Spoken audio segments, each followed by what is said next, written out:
Good afternoon and welcome to today's STS-107 mission status briefing. With us to provide an overview of the progress of the mission and some of the science experiments underway.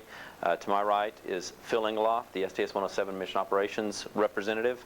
To Phil's right, Dr. John Charles, the STS-107 mission scientist. To Dr. Charles' right, Dr. Stein Stuer, the principal investigator for the mechanics of granular materials experiment aboard Columbia.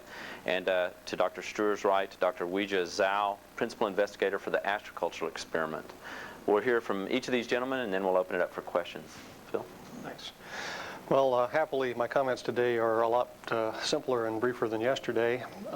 For those of you that have been following the thermal saga on the vehicle, you're aware that we had some problems with humidity control, condensation removal, and thus some cooling problems. Yesterday, we implemented a short fix or a workaround for that problem in which we diverted some water from one part of a cooling loop into a different part to try to enhance the cooling for some of the experiments.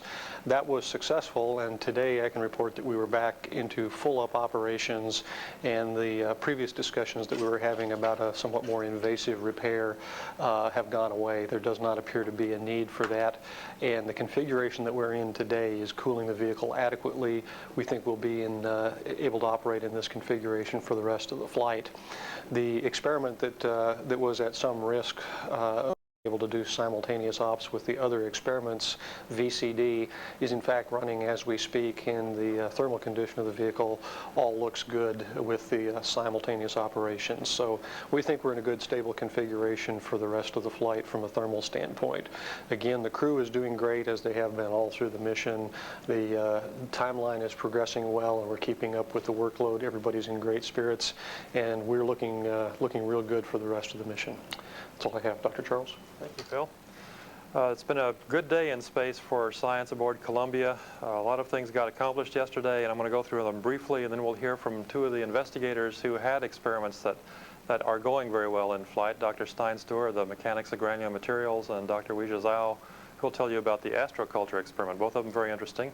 First, let me report that the human life sciences experiments wrapped up yesterday, and all the crew members wrapped up for the first part of the mission, and all the crew members continue their continuing activities like collecting saliva samples on wake-up and daily frozen saliva samples for the analysis of calcium contents. Both of these are part of the planned payload and are continuing.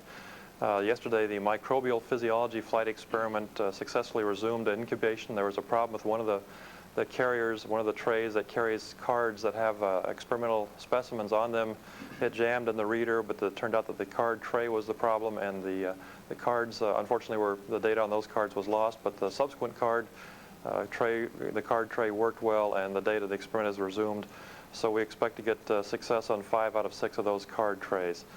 The Sleep 3 investigation is continuing, and I'll tell you a little bit more about that in a second. In fundamental biology, all the hardware is nominal. The space hab temperature is a little bit warmer than earlier in the mission, but we're working with that with no problem, and everything is going well with the fundamental biology experiment. In the area of microgravity research, that is the physics and the understanding of how weightlessness affects physical things that happen. All the operations are normal for the payloads CBIX, CPCG, and Astroculture and ZCG. Astroculture we'll hear about here in a second. The mechanics of granular materials completed 6 of 9 runs successfully, and Dr. Stuer will tell us all about that. The big event yesterday was the completion of the laminar soot processes investigation, part of the combustion module set of experiments. The PI team reported that they got 14 good sample runs. They started out asking for 15 because of some scheduling and other operational difficulties. We lost 2 of those possible runs, but they got an additional run that they hadn't planned. So there was 14 runs accomplished, 15 runs asked for. The PI is very, very happy with the results from that investigation. The bioreactor, the biotechnology demonstration system that has the cell culture growing inside of it, has had phenomenally good success. In fact, the cell cultures are getting so large now that we're trying to modify the functioning of the reactor to keep it from from impacting their function. So we're putting in a request today to slow down the rotation of part of the vessels inside the bioreactor to keep from disturbing the cell cultures. And we'll hear more about that as the mission continues. Going back to the combustion module, the successful experiment, the laminar soot processes investigation did wrap up, and that hardware is being removed from the combustion module, and the hardware for the next experiment, the flame balls and weightlessness, will be integrated later today, and then the first test point will be done at the start of the blue shift this evening. We'll hear more about that investigation tomorrow. Tomorrow's presenter will be Dr. Paul Roney of the softball investigation, along with one of our colleagues from the European Space Agency, Dr. Libero Ligieri, who will be talking about the experiments in what's called FAST, the Facility for Adsorption Studies. His investigation studies some fluid physics questions in weightlessness. So with that, there was a request to understand a little bit more about what the crew members are doing for science every day in flight. Very briefly, the kinds of things the crew members do every day in flight are sort of background things. They collect ambient saliva collections and frozen saliva collections. They take their potassium citrate pills. This is a study of the countermeasure against renal stone formation in weightlessness. The principal investigator is Dr. Peggy Whitson, a familiar name for us here at JSC. They take those pills. Selected crew members are taking those pills every day. When they wake up, they fill out a sleep log to document how well they slept, and then during the course of the day, they wear a small device on one arm that measures the ambient light and their activity, the Actilight device. And when while they wear that device around the module, they're doing other daily checks on equipment, on the commercial protein crystallization experiment. They're checking the temperature and the health check of that. They're checking routinely the temperature and function of the bioreactor system, of the zeolite crystal growth experiment, and of the Astroculture experiments. Those are typical activities upon which then are layered the other experimental and operational activities for the individual crew members during the course of the day. To tell you a little bit more about the research that's been accomplished so far, the exciting results, first we'll go to Dr. Steinsteuer to talk about the mechanics of granular materials experiment. Thank you, John. The MGM experiment involves slow triaxial compression tests on specimens of sand contained inside a thin latex membrane. The specimen is about 150 millimeter tall, 75 millimeter diameter. And what we see outside here is really the latex membrane with a fine grating on it. And inside we have a fine quartz sand, which is saturated with ordinary water. And what we do is to compress this specimen at the very low pressure levels. And we cycle the axial load through this actuator, a rod you see here on top, onto the specimen, and we move this back and forth very slowly. In the case where the water inside the specimen is prevented from escaping, the pressure in the water inside results in what we call sort of a liquefaction state. What seems like a solid specimen all of a sudden becomes like a liquid viscous molasses and offers very little resistance to movement. And we would see a dramatic bulging of the specimen. So the purpose here is really to see how the faulting happens in the specimen, how the deformations happen, what the internal volume change state in the fabric is, and so forth. The specimen is free to sort of move to the side inside this membrane. In a related sort of test, we let the water actually be squeezed out of the pore space as we compress the material and we measure then the volume change. And the purpose here is really to find out really how we mobilize a maximum friction in the grain structure inside, and how the volume change also takes place, as well as faulting and instability phenomena during testing. That's the main thrust of the MGM experiment. Yes. Go ahead, Doctor. You want to show the video? Do you have a video? Yeah. We could play his video now. I think he's... Yeah. It was mentioned that you had that available. Oh, there we go.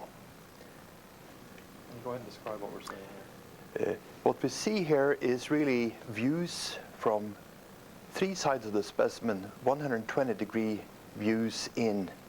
And we see slow deformations of the specimen as axial compression is taking place. We see minor faulting and so forth near the ends. Otherwise, the specimen is deforming very slowly. There are lateral deformations in that the specimen is allowed to expand on these highly polished end plates. The entire experiment takes something like an hour and a half, so it's sort of like watching grass grow almost. But sometimes when faults happen, the failures and instabilities are quite sudden.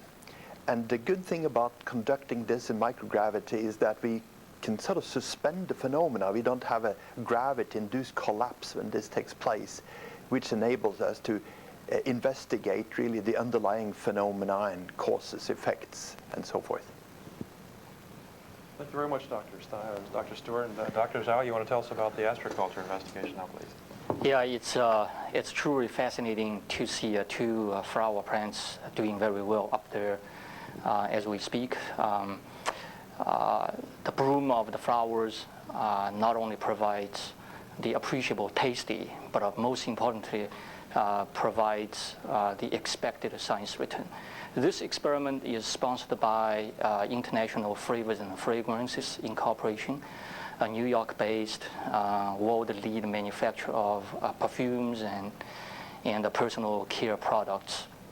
The objective of this experiment is to study the effects of microgravity on essential oil production produced by two aromatic plants. One is a rose flower. The specific variety is a Jerry O hybrid rose flower. Another is called a Granular adorito, aka rice flower. There is no common name, unfortunately, for that flower.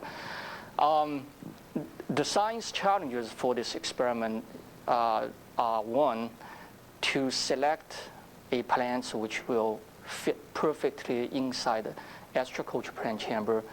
B, to make sure that the flower buds will bloom during the first 10 days of the mission, because all our crew times and the resources, video downlink and so on, was committed for those periods. And three, make sure that the lifespan of the flowers will last 10 days so that we can collect enough information. The engineering challenges for this experiment are one, to make sure that a plant growth chamber, Astroculture plant growth chamber, will provide suitable conditions for flower to live. Two, this is most critical, to make sure that the sampling mechanism that we developed are good to collect essential oils. The essential oils are the volatile compounds that are produced by the flowers. They representing different fragrances. The technologies that we used is proprietary to the IFF. It's called a SPME, solid phase micro extraction sample needle. It's basically a glass fiber coated with liquid absorbent material, which can absorb the volatile compounds when deploy them on top of the flower. We have 4 samples through the entire mission. The first sample was successfully collected yesterday. The second sample, as we speak, is collecting right now. And then tomorrow we will have a third one, and then we will wrap this up on Friday. After return, the samples will be preserved on space. After return, we will deliver to analytical chemistry lab for gas chromatograph and GC mass analysis to determine whether or not we can find a new fragrance. Overall, it's doing extremely well. Look at your pictures. Yes. Can we call up his first picture? I believe he has some pictures he'd like to show. This picture is today's picture, downlinked 3 a.m. in the morning. 2 rose flowers opened beautifully, behind that, well, basically it overshadows the rest of them. So the next picture would show the rest of them. Okay, this was yesterday's picture, and you can see the difference between two flowers. On the background, on the top left corner, those are called a rice flower. Okay, and then you see two needles, horizontal needles stick out. Those are the SPME sample needles that are activated by the crews.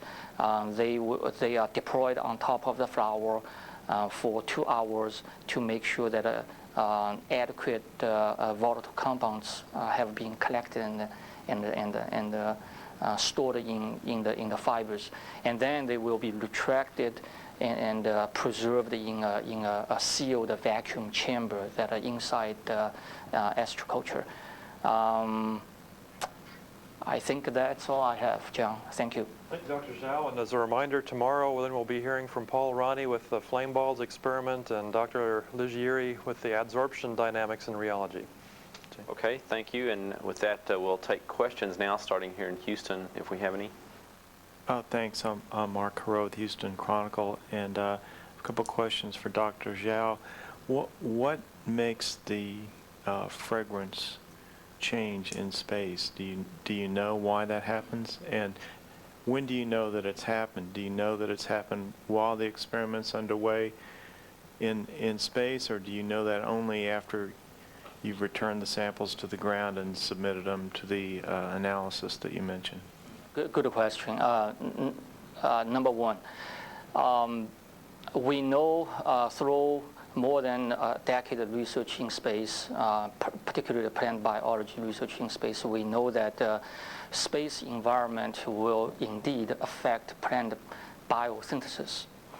And the result of that is that secondary metabolites, which are categories of phytochemistry, will be affected. So basically, secondary metabolites are the products of the biosynthesis. So if the biosynthesis is different, then the secondary metabolites will be expected different.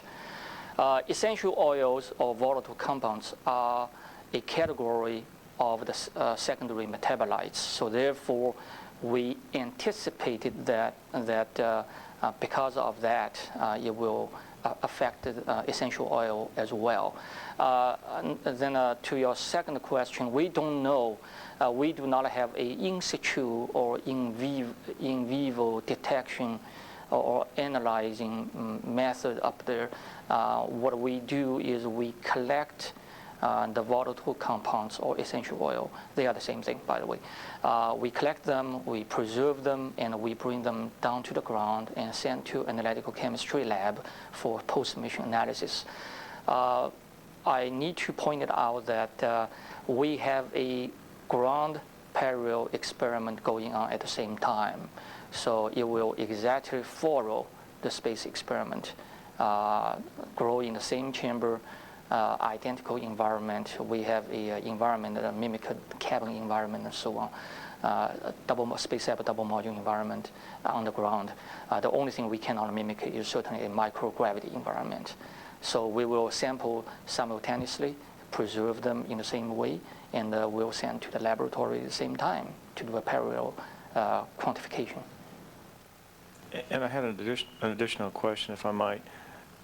Why do you use the rose and the rice flower? I mean, I know when I walk on my sidewalk and smell my roses, they're pretty good. Yeah. But how do you know that? Is that the reason you choose them, because they have a pleasant scent on the ground? And do you know whether you're going to get a scent that's even better than that, or could you get something that was worse when it's all said and done? Boy, you raise a tough question, I tell you. I'm not trying to speak of IFF. International Flavors and Fragrances is the company that determined what flower they fly.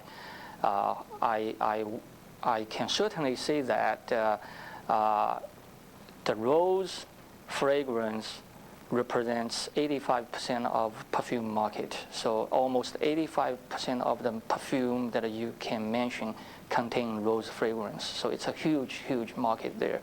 I'm sure that the reason IFF selected rose is because of a commercial interest. I do not know why they particularly choose Jerry O. Last time during STS-95, they chose a overnight sensation. This time they changed a different variety. And also this time we are studying 2 flower fragrance that will combine or possibly form a new unique compound. So that's different. Last time we only studied rose flower. This time we have a rose and a rice flower, both of them. Okay, with that, I believe we have media at the Kennedy Space Center, so we'll go there and take questions from Kennedy now. Hi, it's Chris Kreidler from Florida today. I'd like to follow up with Dr. Zhao. When you get these back to the ground and you analyze the flowers, besides chemical analysis, I mean, do you have people sort of going sniff, sniff, hey, that does smell pretty good, or how does that work? All right. Again, I really hope that the IFF can answer this question, but I will try my best to answer you. All right. Once the chemical compounds go through the gas chromatograph will give you a spectrum of the compounds. Each compound represents a unique flavor or aroma. So IFF certainly has established a standard to characterize which flavor is good or which is not good, which shift is positive, which shift is negative. They also have many I don't know what's the right term. It's like a taste flavor. You know, a lot of people come in to sniff, just like you said. Those people are the elite perfumers in the world, from Estee Lauder, Shiseido, and Liz Claiborne, so on and so forth. So they will then determine whether or not the shift is really toward a expected direction. Now, by the way, when they do that, the IFF people will not tell them whether or not this is from space or this is from the ground. Simply give them 2 different fragrances for evaluation. And if overwhelming feedback point to one or the other, then that tell you the results. Quantitatively, the GC and the mass spec will give you whether or not there is a shift and how much the shift would be.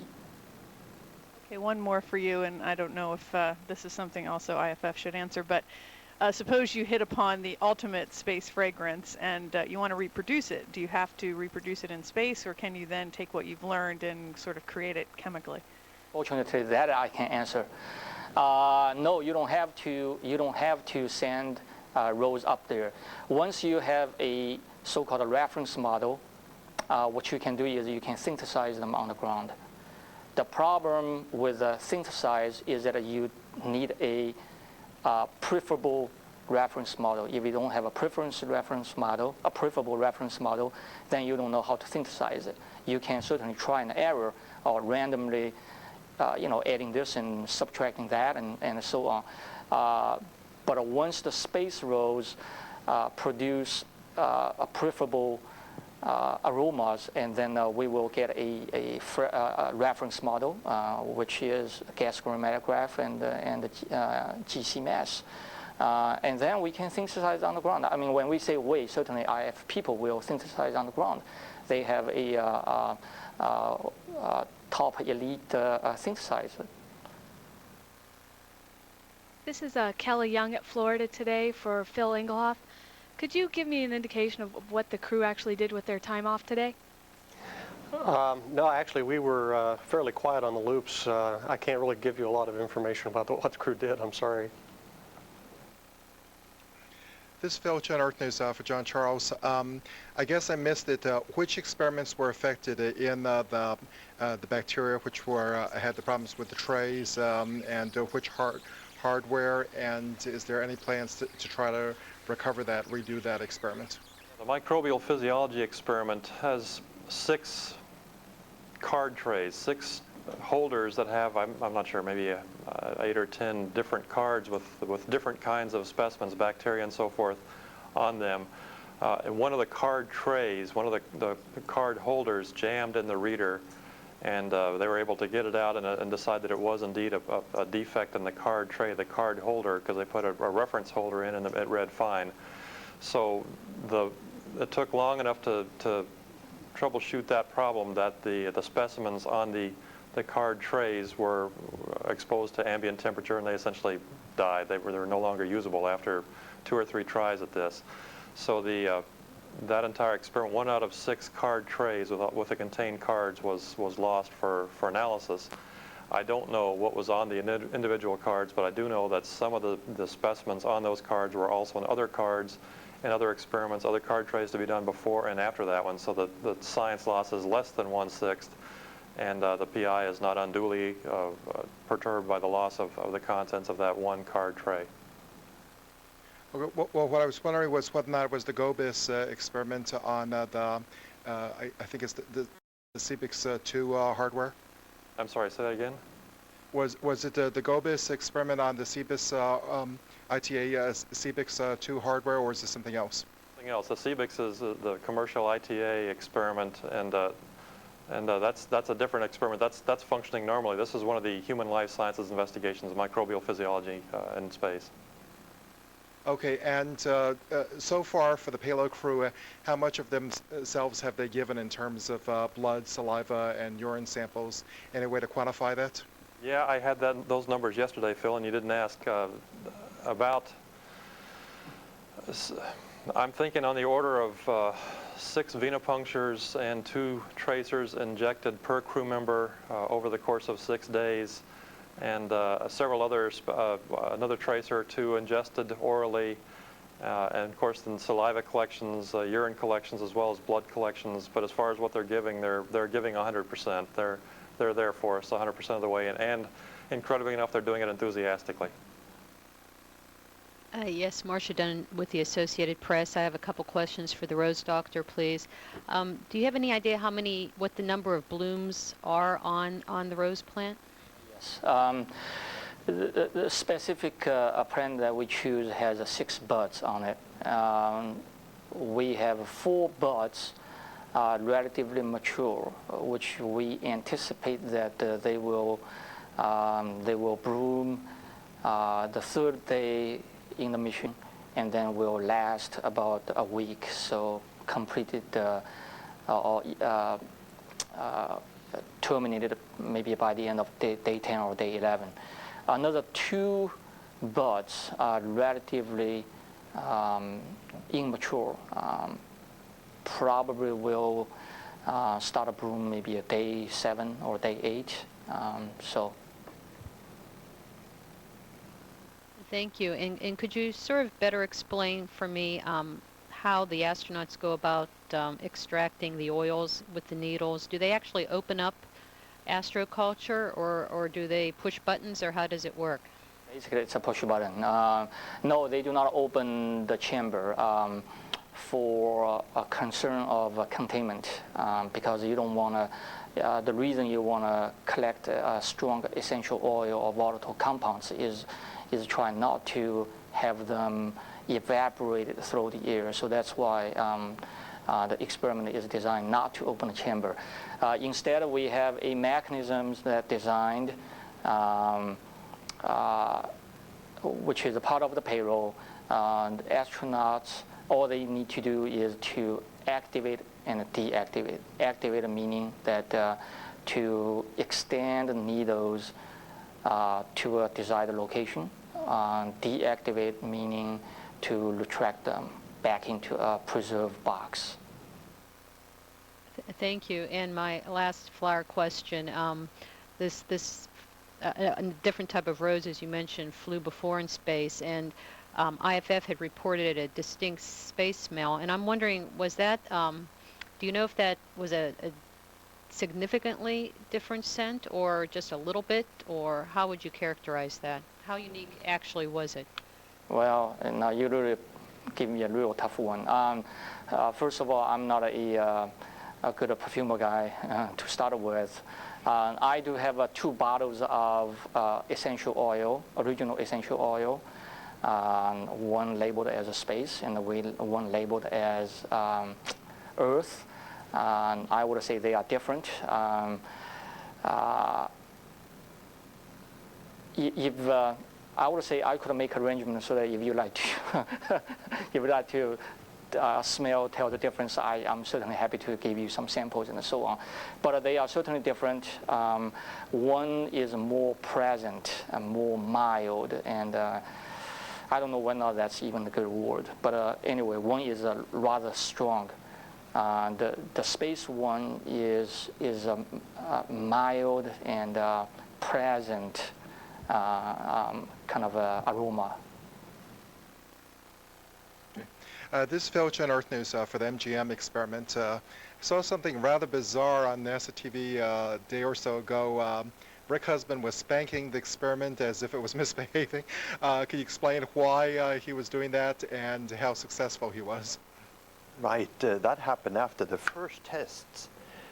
After we have done the first compression test, just to point to this little mock-up prototype again, after the compression was done, the specimen bulged out, we had come up with a new concept of reforming the specimen by pumping water into the specimen, into the pore space, thereby expanding the membrane. Now somehow, due to, be it van der Waals forces or other sticking mechanisms, the specimen wasn't quite willing to get going. And you could say the old time-tried spanking the kid was really the attempt that first KC and so forth did. But I think we may have overdone it because we ended up with a dramatic kink in the specimen. It went sort of unstable in some way, and meaning that it was a dramatic fold along the specimen itself. Now later on we found out in reforming a second test that just leaving the specimen drift, or the grains inside the membrane drift all on their own, actually worked out very, much nicer. Not this really human activity to get things by kicking this sort of axially. So letting it drift after the membrane had been expanded seems to work very nicely. And so we're changing our procedure into the more automatic procedure, no human interaction. Okay, so the kink has been removed and the experiment's back to normal now? No, in that one, the little kink or the little fold is still in there. We may want to try to keep that to see really what the underlying cause is, why the specimen is so recalcitrant and doesn't really want to collaborate. So we might want to reconfine it and study really what the behavior is. And I believe that concludes our questions from Kennedy. We have one more follow-up here. We'll go with that. Mark Carreau from Houston Chronicle. I have a couple of science questions. One regarding the flower. I just wanted to make sure this volatile oil that's collected for the experiment is from the leaf. That's why you need the flowers to bloom. Is that right, or can they extract this from some other part of the plant if they don't have the petals? No, it's not from leaf. It's okay. Let me give you an example. On the ground, when the flower, when the buds start blooming, you smell it. Okay, when the buds close, you don't smell them. The reason you can smell the flower on Earth, there are two reasons. One reason is that during the blooming stage, it produces a significant amount of volatile compounds, i.e. The essential oils. Okay, so this is number one. Number two, due to the natural convection, if there is no natural convection, you're not able to smell it. So due to natural convection, you can smell from stent. All right, so having said so, we understand that the essential oil or volatile compounds is produced flower during the blooming stage. It is not a liquid format. You can extract it from leaves and so on.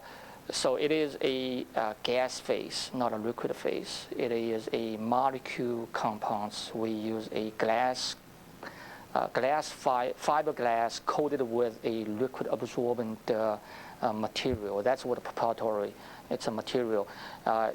We deploy this needle on top of the flower, not touch it. not touch it on top of the flower. And then when the bud started blooming, the localized pressure increased, okay, because it pushed the volatile compounds out. So on the Earth, you have a localized high pressure plus the convection. That's how you smell them. And in space, we have localized high pressure, and we have the needles that are put on top of the flower, and that's how we collect those. Okay, thank you. And I had a couple of questions about the granular material. Where did the sand come from geographically, and why did you pick the site that you picked to get it, or is this just sand you can get at the hardware store? And I wondered if you could just sort of also kind of re-explain the idea of why you do this in a weightless environment and what sort of concept it reveals that you can use in a terrestrial sense. First, the sand is a fairly conventional quartz, clean quartz sand. It's a white sand per se. Oh yes, sorry. And it's mined from Ottawa, Illinois, in a large open pit area. And it's an unusually clean sand. It exists naturally in a cemented fashion, which is then scoured or broken apart. The material is often used in the standards industry for standard testing, also used commercially in academic laboratories for basic laboratory tests at the specimen level or small prototype structures. It's a very stable sand. It doesn't really abrade or erode much during handling. Small quartz grains and fine dust may come apart, but far less so than standard masonry sand, what you would get in a local hardware store, which is very much a similar type of material. It's relatively fine, and we sort of tumbled it to get rid of sharp edges. So it's representative of fairly natural sand, be it a beach sand from California or any place within the US or any place in the world for that matter.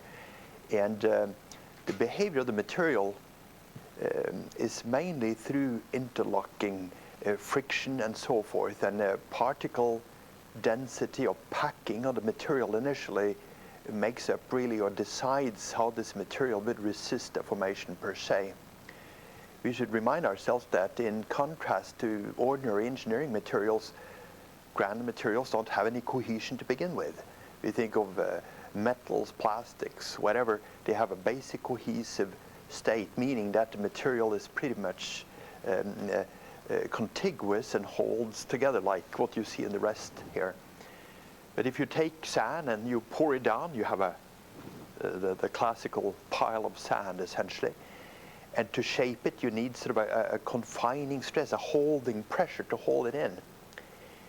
And for engineering and scientific purposes, when we analyze structures, foundations in, let's say, earthquake country or whatever, we need to know really what the stability is, the stiffness and strength of these earthen structures would be. So we typically in academic labs, in commercial labs, government labs, we make small specimens like this one. And we perform then standard tests to obtain strength parameters and stiffness parameters, meaning like modulus parameters.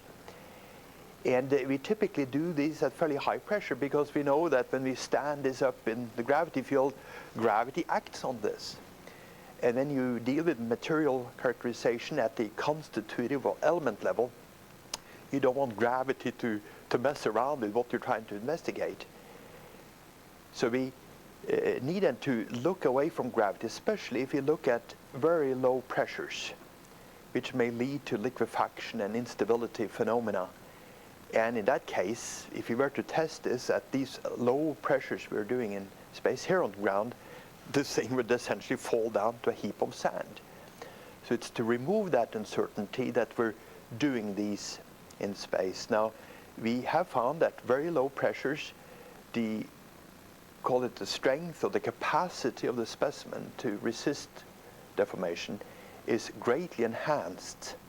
And also the volume change behavior is dramatically different very different from what standard models we use in engineering practice or other scientific uses are. So we have come up with some neat new findings, and also when we look at these liquefaction type phenomena, what happens to this material when we have the water inside the specimen prevented from escaping through drainage, what happens in the interaction between this deforming granular fabric and the water is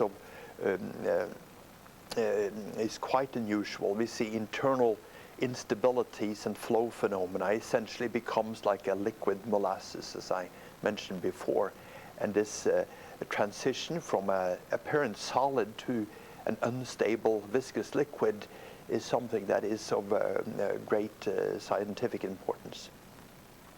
Did I respond to? Yeah, I think I was waiting for the 3 or 4 sentences that go after your last one to sort of, what are you measuring kind of threshold forces within the material so that you know how to backfill around a building or a street or a hole or what? We are looking for that maximum resistance. What happens really, what is the axial load we have in this transition, this highly deformable critical state takes place, and what the volumetric state is, because the specimen has changed in volume. We want to find out what that is. And we would also like to study what the pore water pressure, the pressure of the water in the pore space within, what that level is at this point of instability. And these variables or parameters will tell us or come up as with parameters in equations which we would use in design principles used towards coming up with stable foundations of the kind you just mentioned. Okay, and I believe that concludes our questions. A programming note about tomorrow's mission status briefing. It is planned at 1 p.m. Central Time on Thursday with the principal investigators featured, as Dr. Charles mentioned earlier. And also that'll be followed tomorrow at 1:45 p.m. Central Time by a STS-107 science briefing as well with principal investigators from the Kennedy Space Center. That again following tomorrow's standard mission status briefing, the standard one at 1 p.m. and then the STS-107 science briefing from Kennedy Space Center at 1:45 p.m. Central Time. Thank you very much. We'll return to live coverage of the ongoing flight.